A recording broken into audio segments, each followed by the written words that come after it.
প্রিয় দর্শক বন্ধুরা, উঠে আসছে আপার প্রাইমারি থেকে ভ্যাকেন্সি নিয়ে নানাবিধ জট, চেয়ারম্যান সাহেবের গুরুত্বপূর্ণ বার্তা এবং কাউন্সেলিংয়ের একটি প্রসঙ্গ কিন্তু উঠে আসছে।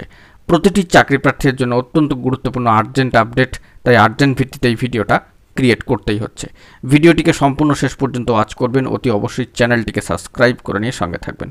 চলুন একদম কথাবার্তা না বাড়িয়ে মূল টপিকে ফোকাস করে সম্পূর্ণ বিষয়টিকে আমরা জেনে নেওয়ার চেষ্টা করি।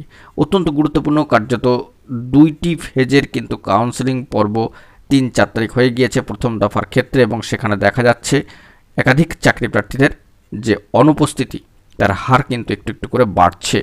অ্যাবসেন্ট থেকে যাচ্ছেন অনেকেই, কিন্তু একটি বিষয় লক্ষণীয় যে স্কুল লিস্ট পাবলিশড হওয়ার পরেও কিন্তু এবারে একটা জট থেকেই যাচ্ছে।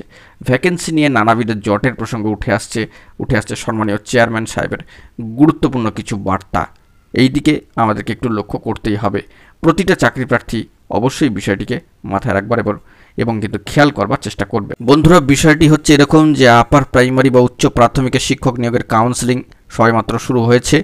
দুটি দিন অতিক্রান্ত এবং দ্বিতীয় দিনে কার্যত একটা বিপত্তি বা একটা সমস্যা বা একটা জটের জায়গা কিন্তু তৈরি হলো, যে উত্তর দিনাজপুরের রায়গঞ্জের এক চাকরি প্রার্থী, সম্মানীয় চাকরি প্রার্থী 8 বছর অপেক্ষার পরে গত শুক্রবার কাউন্সেলিংয়ে ইতিহাসের শিক্ষক হিসাবে নিয়োগের সুপারিশপত্র পেয়েছিলেন আলিপুরদুয়ারের কালচিনির একটি হিন্দি মাধ্যম স্কুলে। কিন্তু এসএসসি অফিস থেকে বেরিয়ে কার্যত ওই সম্মানীয় চাকরি প্রার্থীর যিনি হবু শিক্ষক তার মাথায় কিন্তু হাত। কারণ কালচিনির ওই স্কুলের প্রধান শিক্ষককে ফোন করতেই সম্মানীয় চাকরি প্রার্থী হবু শিক্ষক মহাশয়কে জানানো হয় যে ইতিহাসের কোনো পোস্টই ফাঁকা নেই সেখানে। তো পুজোর আগে ফের দুর্ভাবনা একটা থেকেই যাচ্ছে, একটা জট ওই সম্মানীয় চাকরি প্রার্থী হবু শিক্ষক মহাশয়ের। তো সল্টলেকের আচার্য সদনের সামনে হেল্প ডেস্ক ইতিমধ্যেই করেছে আপার প্রাইমারি চাকরি প্রার্থী মঞ্চ, পশ্চিমবঙ্গ আপার প্রাইমারি চাকরি প্রার্থী মঞ্চ। সেখানে কিন্তু ওই সম্মানীয় চাকরি প্রার্থী হবু শিক্ষক মহাশয় বিষয়টি তুলে ধরেছেন এবং তারা সঙ্গে সঙ্গে কমিশনের আধিকারিকদের সঙ্গে যোগাযোগ করেছেন। কমিশনের তরফে সম্মানীয় ওই চাকরি প্রার্থী হবু শিক্ষক মহাশয়কে জানানো হয় যে নিয়োগের সুপারিশপত্র নিয়ে আগে ওই স্কুলে যেতে হবে, স্কুলে শূন্যপদ নেই, প্রধান শিক্ষক মহাশয় এই মর্মে রিপোর্ট দিলে তখন এসএসসি বিষয়টি ভেবে দেখবে। তো মঞ্চের তরফ থেকে সম্মানীয় সভাপতি সুশান্ত ঘোষ মহাশয় বলেন যে দুদিনেই সবেমাত্র 186 জন স্কুল বাছাই করেছেন, তাতেই অবস্থা। এখনও পর্যন্ত 14,000-এর বেশি শূন্যপদে পূরণ করতে গিয়ে কী অবস্থা দাঁড়াবে সেটা ভেবেই কিন্তু তাদের দুশ্চিন্তা হচ্ছে। তো এই আশঙ্কা কার্যত অমূলক নয়। ইতিপূর্বে দেখা গিয়েছিল যে এসএসসির তথ্যেও যে গত বছরে প্যানেল 8,954 জন, অর্থাৎ প্রায় 9,000-এর কাছাকাছি চাকরি প্রার্থীর কাউন্সেলিংয়ের ক্ষেত্রে 900 স্কুলের ঠিকানা এবং ক্যাটাগরি রস্টার কিন্তু ভুল ছিল। তো এই বিষয়ে এসএসসির তরফে স্কুল শিক্ষা দপ্তর কমিশনারেটের দৃষ্টি আকর্ষণও করা হয়েছিল।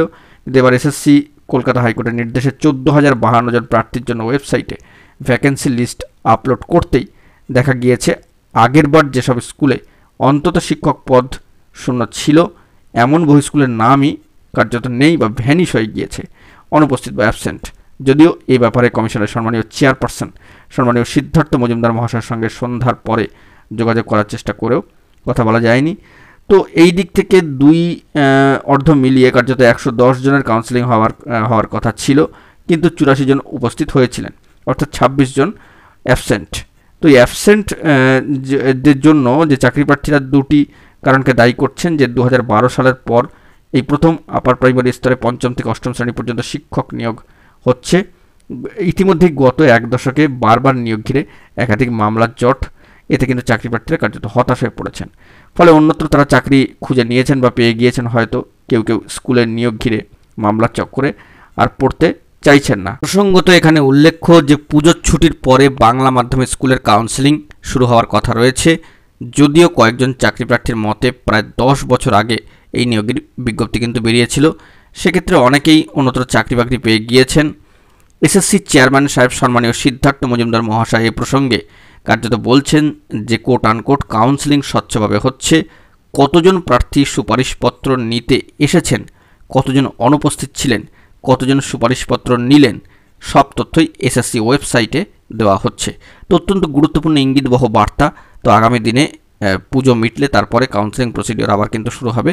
গুরুত্বপূর্ণ তথ্যাদি উঠে এলে সবটাই কিন্তু তারপর প্রোভাইড করব। এখন এই পর্যন্তই। গুরুত্বপূর্ণ আপডেটগুলি পাওয়ার জন্য চ্যানেলটিকে অতি অবশ্যই সাবস্ক্রাইব করে নিয়ে সঙ্গে থাকুন। ধন্যবাদ।